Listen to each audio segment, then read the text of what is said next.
Stota the Sri Srimad His Divine Grace A.C. Bhaktivedanta Swami Srila Prabhupada Ki Jai. ISKCON Bibidi Founder Acharya Srila Prabhupada Ki Jai. Jayam Vishnupad Paramahansa Paravatakacharya Stota the Sri Srimad His Divine Grace Bhaktivedanta Saraswati Goswami Maharaj Ki Jai. Ananta Gaudiya Vaishnava Ki Jai. Namacharya Haridas Thakur Ki Jai. Prem se kaho Shri Krishna Chaitanya Prabhu Nityananda Shri Advaita Giridhar Shri Bhakti Gaura Bhakti Vrinda Ki Jai. Shri Shri Radha Krishna Go Gopinath Shamakunda Radhakunda Giri Govardhan Ki Jai. Vrindavan Dham Ki Jai. Navadvip Mayapur Dham Ki Jai. Ganga Jamuna Mai Ki Jai. Tulasi Devi Maharani Ki Jai. Samaveda Bhakta Vrinda Ki Jai. Harinam Sankirtana Ki Jai. Brihat Madanga Ki Jai. All glories to the assembled devotees. All glories to the assembled devotees. All glories to the assembled devotees. All glories to Shri Shri Guru and Garanga. Om Namo Bhagavate Vasudevaya. Om Namo Bhagavate Vasudevaya. Om Namo Bhagavate Vasudevaya. Reading from the Srimad Bhagavatam, 3rd canto, 1st chapter, text number 40. Aho Prita Api Driyate Arbaka Arte Rajarshi Varyena Vina Api Tena Ya Tu Eka Viraha Adiratha Vijigye Danu Dvitiya Kakubaha Chatasraha Aho Pritapi Driyater Bakarte Aho Pratapi Driyater Bakarte Rajarshi Varyena Vinapitena Rajarshi Varyena Vinapitena Yastve Kaviro Dirato Vijigye Yastve Kaviro Dirato Vijigye Dano Dvitiya Kakubas Chatasraha Dano Dvitiya Kakubas Chatasraha Aho Pratapi Driyater Bakarte Rajarshi Varyena Vinapitena Yastve Kaviro Dirato Vijigye Dano Dvitiya Kakubas Chatasraha. Others, please.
Vaishnavis.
Aho, O my Lord, Prita Kunti, Api also, Driyate bears her life, Arbaka Arte, for the sake of fatherless children. Rajarshi, King Pandu, Varyena, the best, Vina Api, without him, Tena, him, Ya, one who, two, but, Eka, alone, Viraha, the warrior, Abhirataha, commander, Vijigye, could conquer, Danu, the bow, Dvitiya, the second, Kukubaha, directions, Chatasraha, 4. Translation and purport by His Divine Grace, A.C. Bhaktivedanta Swami, Srila Prabhupada. O my Lord, is Prita still living? She lived only for the sake of her fatherless children. Otherwise, it was impossible for her to live without King Pandu, who is the greatest commander and who alone conquered the 4 directions simply with the help of a second bow. Purport. A faithful wife cannot live without her lord, the husband, and therefore all widows used to voluntarily embrace the burning fire which consumed the dead husband. This system was very common in India because all the wives were chaste and faithful to their husbands. Later on, with the advent of the age of Kali, the wives gradually began to be less adherent to their husbands, and the voluntary embrace of the fire by the widows became a thing of the past. Very recently, the system was abolished, since the voluntary system had become a forcible social custom. When Maharaj Pandu died, both his wives, namely Kunti and Madhuri, were prepared to embrace the fire, but Madhuri requested Kunti to live for the sake of the younger children, the 5 Pandavas. This was agreed upon by Kunti at the added request of Vyasadeva. In spite of a great bereavement, Kunti decided to live, not to enjoy life in the absence of her husband, but only to give protection to the children. This incident is referred to here by Vidura because he knew all the facts about his sister-in-law Kunti Devi. It is understood that Maharaj Pandu was a great warrior and that he alone, with the help of a bow and arrow, could conquer the world's 4 directions. In the absence of such a husband, it was impossible for Kunti to live on, even as a widow. But she had to do it for the sake of the 5 children. Om Agyanatamiram Dasya Jananjana Shalakaya Chakshuram Mulitam Yenu Tasmai Shri Gurave Namaha Shri Chaitanya Manobishtam Stapitam Yena Bhutale Swayamrupa Kadamayam Dadati Swapadantikam. So I'm going to focus on the second aspect of the translation and the purport, which mentioned how Pandu was such a great commander, and he alone was able to conquer the 4 directions simply with the help of a second bow, as opposed to talking about the Sati rite and Queen Kunti or Madri entering into the fire of Pandu's cremation. That's been kind of spoken about a lot of times, so I'm going to not go over that and just focus on the second part here. Was in the purport, Prabhupada said, it is understood that Maharaj Pandu was a great warrior and that he alone, with the help of a bow and arrow, could conquer the world's 4 directions. And of course, in the translation, it actually says that he did. And and then it goes on to say, in the absence of such a husband, it was impossible for Kunti to live on even as a widow, but she had to do so for the sake of the 5 children. So it's understood that Maharaj Pandu was the emperor of the entire world. And that was how things were done. Previously there was one person, one king or one emperor. Actually, I think the king who was kind of in charge of all the other kings, so to speak, that he was referred to as the emperor, and he was ruling the entire world. Maharaj Pandu was not, that was not unique, what's being described here. That was the standard. Before Maharaj Pandu, there was some other emperor who was ruling the entire world. And after Maharaj Pandu, eventually Maharaj Yudhisthira became the emperor, and then his grandson, Maharaj Bhrgupati, became the emperor. So that was going on. And Prabhupada made this point in his lectures over 30 times. I did some research on it, one king, and I kind of, went through all the different hits, so to speak, on the Veda base, and I found that Prabhupada made this statement, more than 30 times, that previously there was one king, one emperor for the entire planet. So in Melbourne, in 1975, Prabhupada was giving a Srimad Bhagavatam class, and at the end of the class, one Mataji, one lady, female devotee, asked the question about that. She thought that was kind of hard to understand. Anyway, so she asked her question. Madhavisa clarified it. He actually presented it to Prabhupada. So this is Madhavisa speaking. He says to Prabhupada, she's just wondering how it would be possible for one king to rule the whole world. It seems like it's very difficult. It seems like it would be very difficult. Nowadays we have so many leaders, and still they can't manage. So he was rephrasing her question and presenting it to Prabhupada. So this is Prabhupada's answer. Prabhupada says, forget that. Why you are thinking that you cannot rule over, therefore others cannot. You are thinking in your term, but there are people who can do that. That is possible. So this was, for me, reminded me of that humorous anecdote Prabhupada would tell about the frog in the well.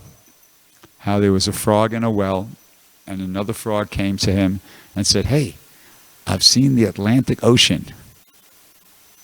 It's incredible. You wouldn't believe how big it is." And the frog in the well said, "Well, okay, what do you mean? I mean, is it twice as big as this well?" And it went back and forth a little bit first, and then he said, "Well, is it twice as big as the well?" And he puffed himself up, to say twice the size. And the frog, who is the guru frog, came and said, "No. No, you can't understand. It's like inconceivably bigger than this. And he said, well, the other frog responds, well, is it 3 times as big as this well? He puffed himself up a bit further. And the other frog said, no, you're not going to be able to. And he said, well, is it 4 times as big as this well? And he, puffed himself a bit further, and he burst. See, so in the process, the purport of that anecdote is in the process of trying to understand the size, the immensity of the Atlantic Ocean in terms of his own experience, he destroyed himself. Okay? So it's an analogy. The idea is that in the process of trying to understand Vedic knowledge in terms of our own experience, we will destroy our attempt for spiritual life. That's not how you understand Vedic knowledge. See, the frog destroyed himself. In the same way, the devotee, the spiritual aspirant who's trying to understand Vedic knowledge in terms of his own experience will not be successful. In the 4th chapter of the Bhagavad Gita, Krishna says, who knows, 434, who can quote it? No, 434. Raise your hand. Yeah. So there's a few very important words in that word. One is patipatena, means paying obeisances. Okay? There's one should try to learn the truth by first offering obeisances, then patipashnena, which means inquiring submissively, and then sevaya. On top of that, rendering service. And then upadekshanti te jnanam, jnaninas tattvadarshana. Then the self-realized soul will impart knowledge because he has seen the truth. And then, to that person, a person who does those things, he has there's the possibility of things will be revealed to him. So that's the Vedic process. This is the trying to understand inconceivable things the way the frog was doing it, that won't work. And Prabhupada elaborated upon this, this idea of what is the process for understanding inconceivable things. This is a lecture Prabhupada gave. There's an excerpt from let's see.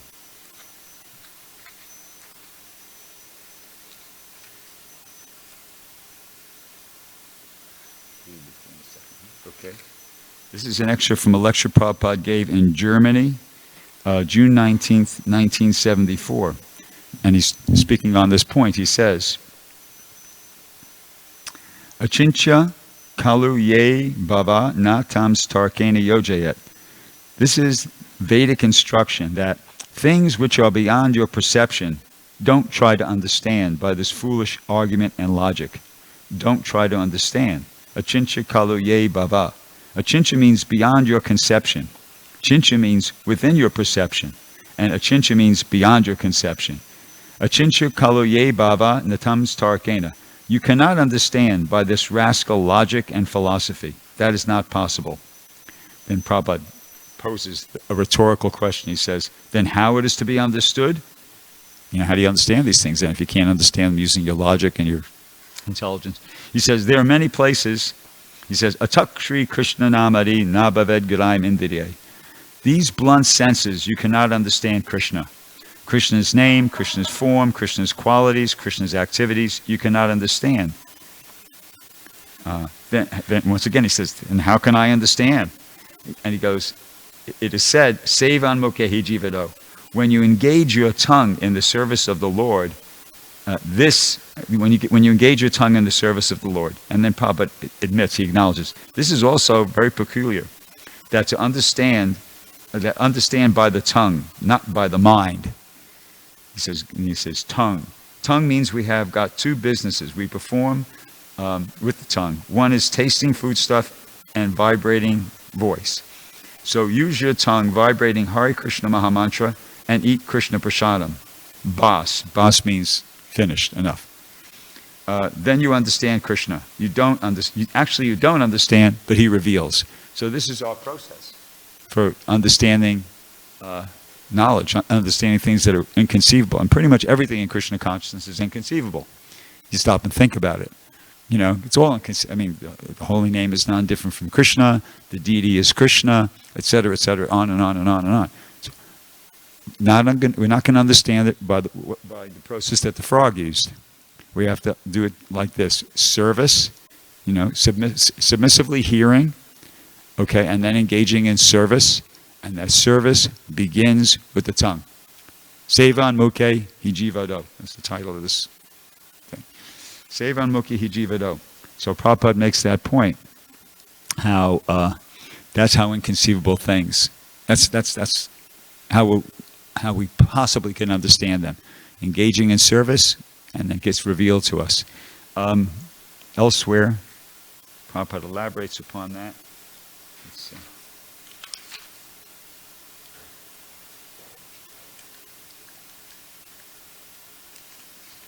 This is an excerpt from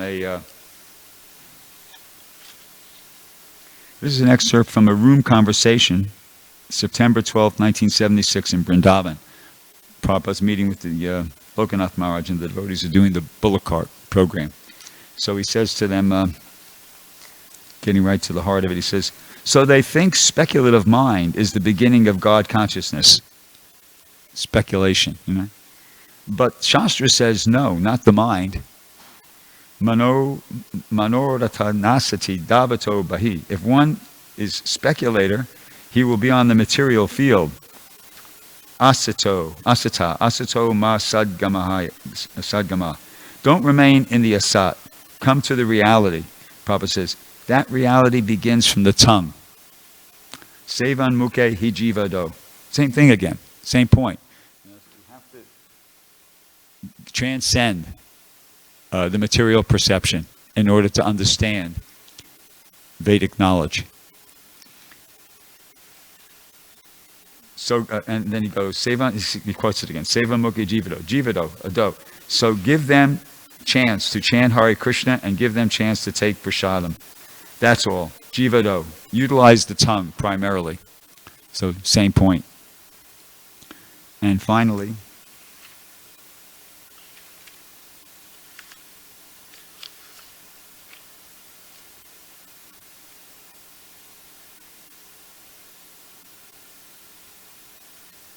okay. Now somebody might respond to this by saying, okay, that's pretty far out. I mean, folks are saying that you understand this inconceivable. I mean, let's take a neophyte devotee comes along, and he's feeling like, okay, there's a lot of inconceivable things that I'm being confronted with here in Krishna consciousness. You're telling me I'm going to understand them. I have to first engage in service, and then they're going to be revealed to me. What if I don't have faith in that process? Well, actually, if you don't have faith in that process, then you're going to stay where you are. Because in Krishna consciousness, the way it works is not like you have faith first and then you engage. The faith comes, real faith comes as a result of engaging.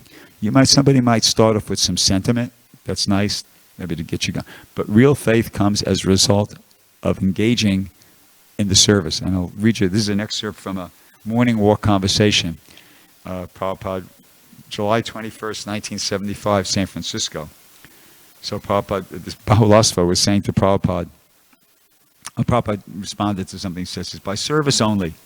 He quoted that same line from the Padma Purana, Sevan mukhe hijivado. By service only, you can understand God, simply by service. There is no other way. And here it comes. He says, and faith begins from the tongue.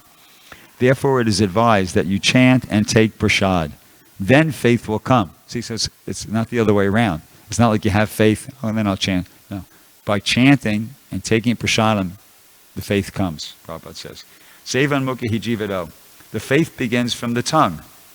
People will be surprised. Faith must begin from the mind, from the eyes. Why it is said tongue?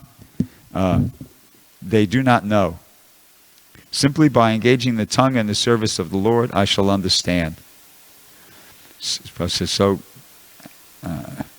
this is also blind faith. No, initially it requires, you just kind of got to do it, But if one makes that leap of faith, so to speak, and chants and takes prasadam, then everything becomes revealed to that person. So there's a famous story in this regard, sort of supporting this point. It's in relation to Prabhupada's spiritual master. There was the anecdote goes something like this: that somebody wanted to ask Bhaktisiddhanta Saraswati Maharaj some questions. The disciples were bringing him forward, and so Bhaktisiddhanta Maharaj said, first let him go into the kitchen and wash the pots. Let him wash pots in the pot room. So they sent him to wash pots for some amount of time. And then after a while, he said, okay, I'm not busy now. Bring him. And he said, so what is your question? And the man said, oh, no, I don't have any more question anymore. It's all, my question was answered. In other words, he did the service. He was humble, and he went and did some service. And because he did the service, the answer to his question was revealed to him.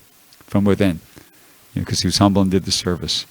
And so, that's kind of how devotional service works. We have to have faith in the process. This man didn't even know, but he just did. He was fortunate to experience the absolute nature of devotional service. He was like, a brand new person, but he engaged in the service, and the answer to his question was revealed to him. But in general, we have to have faith in, the knowledge we receive from the higher authority. A very good example of that occurred to me about a week and a half ago when we were at Sura's memorial service. Dear Lalita told the story about how right at the beginning of the pandemic, we had no place to distribute books. We were kind of all locked down, but Sura was he noticed that Deva Vrata was distributing some sets and all. So he said to Dear Lalita, he said, "What are you doing?" He said, Dear said, "I'm just have a few contacts, some students. I'm trying to distribute a few books to these people I've met." And Sura said, "No, come to my office. I have some. I'll give you something." So he went to the office, and Sura gave him all these leads to BBT members, and he told Dear, "Okay, you write some sort of a letter telling me we have some special promotion, and then we'll send it out to them and see what happens." So Dear had he had faith in the instruction from the higher authority, and he went ahead and did that. He sent out a letter presenting, making some appeal.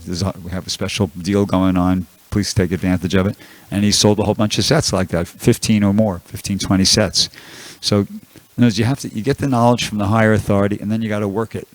You see, you got to work it, and when you do, then you get the result. And that was like an example of that. This isn't. Now, this might sound really obvious to us, but it's not so obvious. Well, it is obvious to us, okay, maybe, but it's not that obvious to people in general. People in general, the way they want to, because everybody wants to understand the truth about life, right? But generally, people tend to. Prabhupada would say Prabhupada's phrase was mental speculation, and I never heard that phrase before I became a devotee, but I'm familiar with the equivalent of that would be philosophize. People like to philosophize. Philosophize means you theorize. Oh, it's like this, it's like that, and speculate. So that's the general tendency among people who aren't devotees, to philosophize about what is the truth about life. Okay, but as devotees, we don't philosophize. We're not interested in. We don't philosophize. We kirtanize and prasadamize. That's what we do. That's our process. They can philosophize, but we will kirtanize and prasadamize. Now, to them, they think that you guys are doing nothing. That you're just saying the same thing over and over again. Hare Krishna, Hare Krishna. How are you supposed to get knowledge doing that? How are you supposed to get knowledge just eating some food that you say is spiritual food? How's that supposed to give you any knowledge? They're totally incredulous. But that's their perception of us. But our perception of them is they're actually like a mouse on a treadmill. Have you ever seen that? The mouse in the treadmill? He's going for it, but all he's doing, he's not making any progress. He's not getting any closer to the cheese or whatever it is that he's got in front of him there. He's just wearing himself out. Actually, maybe in the process, maybe he's getting a bit more healthy. Maybe he's becoming a bit more physically fit than the other mouse that's sitting next to him in the cage that's not on the treadmill. But he's not getting any closer to the cheese by that process. You don't get any closer. You just keep going around and around and around. Prabhupada said that, and I think Manohara Rasati Davatobahi, you're on the material, on the chariot of the mind. See? So they think they're making progress. They think that, oh, look, it's obvious we're making progress. Philosophy is evolving. We found faults in some of the arguments presented by Socrates, Plato, Aristotle. Philosophers have, carefully analyzed what they've said, and they've formed better arguments. And, look, we could demonstrate to you how down through the ages philosophy has evolved and it's getting more sophisticated. But they're in the material energy. See? So, and those, like for us, that's just like the mouse that's on the treadmill. That mouse might be getting healthier. When you exercise, you get healthier. So the mouse that's on the treadmill, maybe he's getting more fit than the mouse that's just sitting there, but he's still not making any real progress. So that's how we see them. They see us as actually making absolutely no progress, and we see them as absolutely making no progress. Prabhupada once said that there's an article in the Bhakti God magazine, Who's Crazy? Our perspective is that. They're,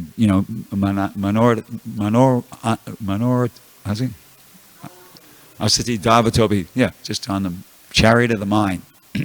And they see us as going nowhere. But we are going somewhere because Sevan Mukhe Hijiva Do. We're engaging in the process of devotional service, beginning with the tongue, and Krishna's pleased by that. And as Prabhupada said, and there's one of those excerpts, or a couple of those excerpts I read, he reveals himself. He reveals himself to us, in different ways, proportionately. As they surrender to me, I reward them accordingly. So, once again, you see, it's obvious to us that this is the process of getting knowledge. I mean, why is Bhrgupati even talking about this? We know this.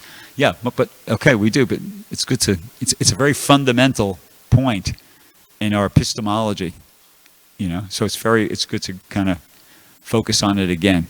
And once again, the outside world is completely oblivious to this understanding. Actually, they hate it. They hate it, to be honest with you. There's an organization in London. It's called the Royal Society. Actually, Dhruta Karma, very prestigious scientific institution. Dhruta Karma was invited to speak there. Interestingly enough, ironically enough, back 20 years ago or something like that. Some of the Nobel fellows there were Isaac Newton, Charles Darwin, like that. All the most topmost scientific minds become members of that. So this is their, it's called, the full title is Royal Society for Improving Natural Knowledge. And their motto is Nullius and Verba, which means take nobody's word for it. So these are the topmost minds in science, right? That's the motto of their society.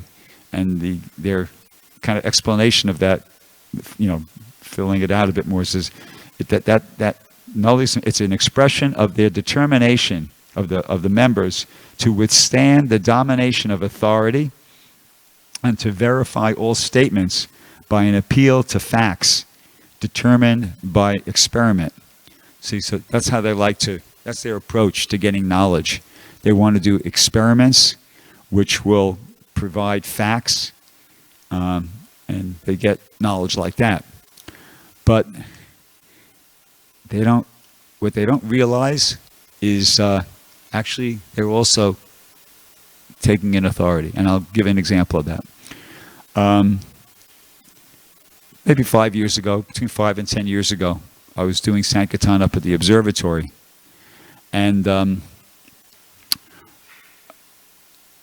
through going there a few times, I learned who the director was. The director is this man. It was kind of interesting because he drove up in this really old car, and but the people who worked there said, "Oh, that's the director." I was wondering, what's that old car doing in the the reserved parking spot? And I asked somebody, and it worked out it was the car for the director. It wasn't. It was like one of these 1957 something there was, but it wasn't even all customized, and it was just looked like it was from 1957. But so he's a bit of a character apparently. But his name is Ed Krupp, and he's been the director there for 40 years. So I thought, okay, let me just see if I could talk to this guy, So he went one morning when he pulled in, he parked, and he was starting to walk from the place in his parking spot to the observatory. So I kind of sort of tagged along with him. I said, "Hey, Mr. Krupp, you got to..." I can't remember exactly what I asked him, but I said, "Hey, how is it that, scientists have so much confidence in the Big Bang? I mean, nobody saw it, and even if the the greatest astrophysicists would put their telescopes up there, nobody sees anything moving. So how is it that scientists have so much faith in it? Because it didn't seem like to be bared out by evidence. Nobody saw it, And even when they put their telescopes, because that's the theory states that everything's moving away, the Big Bang. There was some Big Bang, and everything in the universe is moving away from each other. Okay, so anyway, his response was, he didn't give me much of an answer. He just said, well, no, we have observational evidence. Observational evidence. So now I'm going to say something about that. I'm going to just read a couple paragraphs from this book that was written by Sariputta Das called Vedic Cosmography and Astronomy. So he goes, up until the early part of this century, scientists believed that the basic objects in the universe were static in relation to one another. So that's what people used to believe. And then in 1913, the American astronomer Vesto Melvin Slipper came to study the spectra of light coming from a dozen prominent nebulae. Nebulae is like a cloud, which they used to think was a cloud, but it works out they were galaxies. Anyway, and he concluded that they were moving away from the Earth at speeds of up to 2 million miles per hour. Now here, this is where it gets interesting. Okay, so how did Slipper reach this astonishing conclusion? For some time, astronomers had been using spectrographic analysis to determine the elements present in the stars. It was known that the spectrum of light associated with a particular element will show a characteristic pattern of lines that serve as a kind of signature for the element. Slipper noticed that in the spectra of galaxies he studied, the lines for certain elements were shifted toward the red part of the spectrum. This curious phenomena is called a redshift. Okay? And it says here, Slipper interpreted the redshift as a Doppler effect. Okay, I stopped there. He interpreted. See, he saw something. He saw the spectral lines shifting to the red. That's what he actually saw. But then he interprets that, oh, that's a redshift. It's a Doppler effect. The Doppler effect is the effect that you get if you have like a bunch of guys on a flatbed truck, they're playing a horn or something like that, and the truck starts moving away, and goes because as the sound moves away from you, the pitch goes down. See? So he interpreted it as something like that. Oh, this is an indication. All he saw was the red spectral lines, but he interpreted that as a Doppler effect, and that means that everything's moving away from each other. Back to what I said to Professor Krupp. When scientists look in the telescopes, nobody saw the Big Bang, and nobody sees the Big Bang today. When scientists look in their telescopes, they don't see anything moving away from anything else. They just see static images. So where do you get this idea that everything's moving away from this? But what is it? It's an interpretation. They're interpreting. See? So this motto, this determination of the fellows that they don't want to be dominated. They don't want to be. They want to withstand the domination of authority and to verify all statements by an appeal to facts that are determined by experiment. See, but facts have to be interpreted. Like, this is an example. He saw those red spectral lines, but he came up with there are other theories. In other words, in more recent years, other astrophysicists have come up with other explanations for how those red spectral lines get there. Which I won't go into. But the point is this, that they're thinking, oh no, we don't want to be dominated by an authority. We want the facts, and nothing but the facts. But the facts have to be interpreted.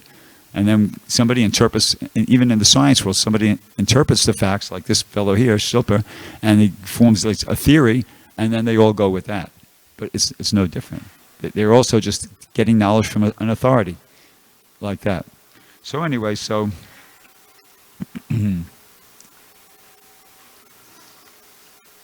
I said our process is different. We have to try to avoid this tendency to mentally speculate. Prabhupada says in one purport in the Bhagavad Gita that mental speculation that leads one away from the conclusion that Krishna is the Supreme Personality of God is a dangerous sin. Everybody remember that purport? There's a statement like that in some place, early chapters of the Bhagavad Gita. And actually this tendency to speculate or doubt, it's actually even, in one sense, is even more dangerous than a material desire.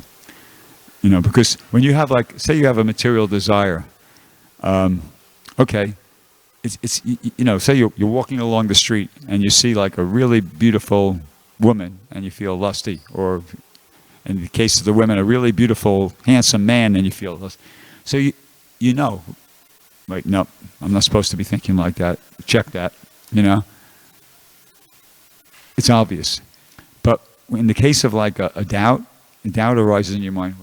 How could Krishna lift Govardhan Hill, or how could Krishna expand himself into 16,184? Is that really?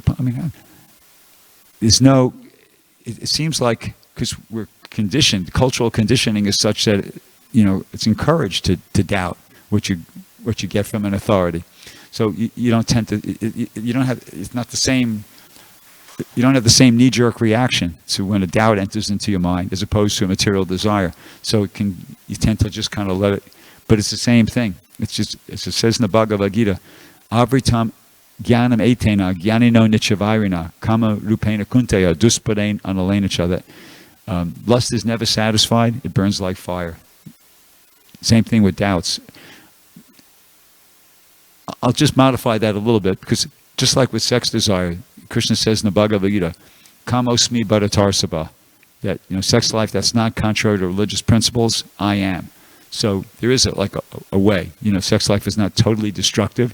If you engage in sex life that's not contrary to religious principles, means you get married and you have children, you have sex life for the purpose of producing Krishna conscious children, it's okay. It's not destructive. It's not like what Krishna's talking about, burns like fire and is never satisfied. That's the proper utilization of lust. So in the same way, if somebody has a doubt, doesn't understand something, they approach a proper authority and they accept what the authority says, that's okay. Archidokes makes this point. I think he made it in the last class he was giving, that if you approach an authority, reveal your mind about something that kind of is bewildering you or something, then you got to accept what that person says, and if you do, that's good. That's bona fide. But then if you just kind of keep, even after hearing the proper explanation, if you don't accept that and you just keep, then you're just like that mouse on the treadmill. No progress, and it's just like lust, never satisfied, and it burns like fire. It's destructive. So, what's the time? Please, somebody tell me. All right, we'll stop there. Anybody have any question about anything I said? First question, Dave Rutherford.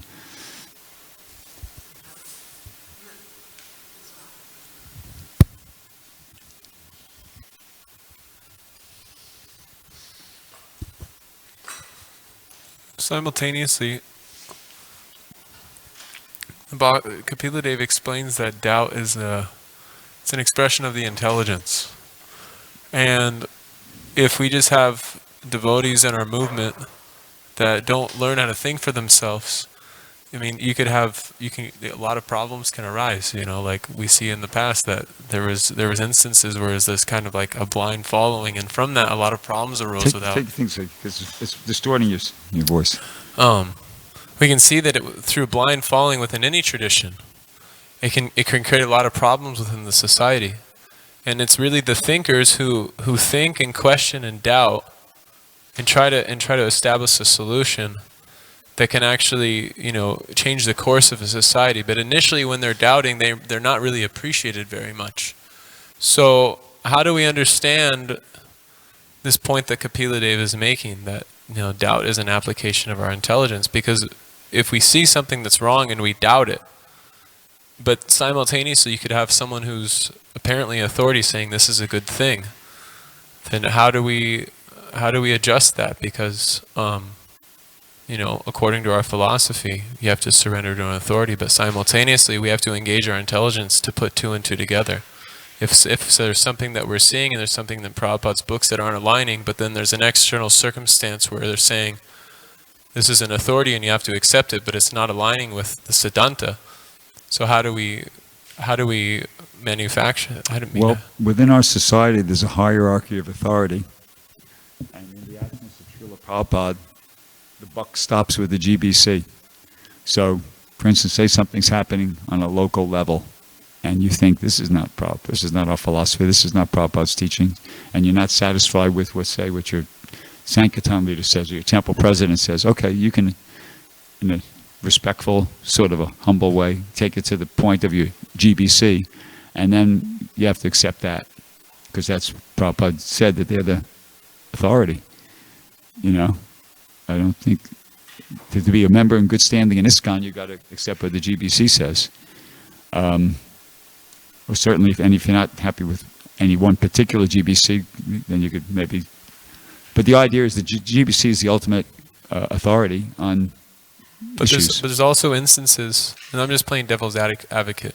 There's also instances where the JBC was wrong on a particular issue. Right. So Prabhupada addressed that. There was times when Prabhupada got letters and stuff, and he told the devotees that you follow what your authority says, you're doing the right thing, and if they're off, then Krishna's going to correct it. But you're doing the right thing by following them. You know, Prabhupada didn't want anarchy. He wanted devotees to follow the principle of higher authority. See? I mean, as I said, that one of the basic things in the basic point of the class was we're not philosophizers, we're kirtanizers and prasadamizers. Our thing is we accept from the authority and we dig in to the process of hearing and chanting and taking prasadam. Our problems are going to be worked out that way, not by making mental adjustments, not by this, that, the other thing, going here, going there. No, just really digging in, taking shelter of the process, hearing and chanting, taking prasadam. Things will be revealed in due course of time. Archie, do you want to say something? Yeah.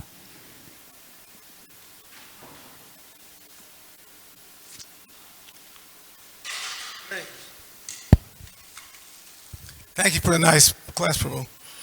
There are really two different things. What you said and what he's asking is actually two different things. You're speaking about accepting a version of reality that doesn't sit well with everybody else who are not devotees. For instance, Prabhupada is saying they didn't go to the moon. That blew a lot of his followers' minds because they were conditioned to accept the scientific presentation that, yes, we took off from Cape Canaveral and we went to the moon and we stayed there for a few days and we came back. They were pre-programmed to accept that. So when Prabhupada said it didn't happen, they blew their minds. But again, our process is a descending process of philosophical knowledge. You say kirtanize and prasadamize, but we also philosophize by accepting the descending process of philosophy. Right. So for instance, to this day, there are people who are researching how many different species of fish are in the ocean. We don't have to do that. Jalaja Navalakshani, 900,000 species in the water. You can spend the rest of millions of lifetimes trying to figure it out. We already accepted it, 900,000. So this is a different thing from what he's talking about. And he's talking now about practical application of day to day. But Prabhupada also dealt with that. You can't run a society without discipline. And discipline means you have to accept authority. You can't have a society of 2 million different authorities. It doesn't work. So on a day-to-day basis, you have to accept leadership. You have to accept authority, which is actually natural. Natural in any society, even animal society. There's an alpha male and alpha female. It's just a natural tendency for living entities to have a leader. But in Kali Yuga, nobody wants to be led. Everybody wants to be a leader. And therefore you have this chaos. But in our society, we know what the philosophy is, and we should follow the authorities in applying that philosophy. Which means, again, the example I like to use is very simple. Let's say you're a top book distributor, but the authorities say, we need you to stay back and manage your temple. You may say, but Prabhupada said book distribution is the highest.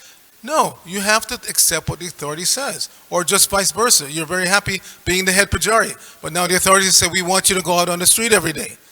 You can say, no, that is what accepting authority means. If you do whatever you like only, then you haven't accepted authority. Then you accepted yourself as the authority. And that doesn't work. You can't have, a temple, even of 50 devotees, where everyone accepts themselves as authority. You're going to have chaos. So we have to use our intelligence to see if the authority is presenting what the predecessor authority presented. So in our case, we have Prabhupada clearly stating on everything. You can look into Prabhupada Shikshamrita on anything, marriage, zits, anything. You can look up. So if a local temple authority is going off the track from what Prabhupada presented, then you have a right to be concerned. But otherwise, we have to accept a line of authority. It's just, you can't get around it. You can't philosophize yourself away from that. there has to be authority. Not only in our society, even let's say the U.S. Army. It's a voluntary army, right? You don't have to go anymore. But if you go there and say, look, I like your guys' mission, but I don't like your uniforms and I don't like this, you can't. Once you join the army, you have to follow what they say. And if you don't, especially in critical situations, you can be court-martialed, put in jail for not following the instruction, even though you voluntarily joined. So now you've voluntarily joined the International Society for Christian Consciousness. Prabhupada said that Christian consciousness has to be executed as if in military discipline, which means an authority structure, sergeant, lieutenant, general, major, like that. You have to get into that mood. If you don't, you're always going to be spinning around wanting to do your own thing, and it doesn't work. You can't have, even in a local temple, 50 authorities doing whatever they want to do. It doesn't work. It becomes chaotic. So we go out on Harinam, and I can't even keep people in 2 lines. It's frustrating. I go on Harinam in Europe, the devotees are trained. They just naturally line up. 2 lines, and we go along the street nicely. You go on the Santa Monica Promenade, they want to be 5 across, 6 across, everybody stand. It doesn't work. You have to have an authority structure and follow the authority. So you don't have to get beaten at every moment to do this, don't do that. Just follow the authority. Sachi, I want to say something. Sachi, yeah. It's in a different Thank topic. you. Thank you for that. That was a great comment. Thank you. Different topic. You were focusing on faith, and you quote the verse Jiva Mukha Sejiva. What is that? Seva Mukha Hi Jiva Seva Do. Mukha Yeah. Jiva Do. And you were mentioning that real faith starts when devotional service comes. And correct me if I'm wrong, but I was thinking in an analysis that actually, for example, a guy who's going to jump in a parachute, he has never done it before. It's going to be his first time. But it requires a little bit of faith of that. Because you say, it's not like faith requires before. When you were mentioning the real devotion, that's actually correct. I understand that too. But it does require a little faith to engage. Ado srada tato sadhu sangha. Yeah, a little Ado something. srada, that little something. To get started. My point was that there's a little faith before that. Then when this guy becomes expert in parachute jumping, he becomes like a real faith. But real faith begins a little bit to, like all of us, we didn't have any faith. And just by approaching a saintly person, faith developed. So that was the only point. Yeah, I tried to touch upon that. Initially, there has to be some sentiment, otherwise you wouldn't even come to try it. But, developing the real mature faith, implicit faith, that only comes as a result of engaging in the process. We have to Sevan Mukha Hi Jiva Do. You have to do the chanting, take prasadam, and then the real faith, that mature faith will develop. Okay, thank you very much. Control Srimad Bhagavatam Ki Jai, Srila Prabhupada Ki Jai.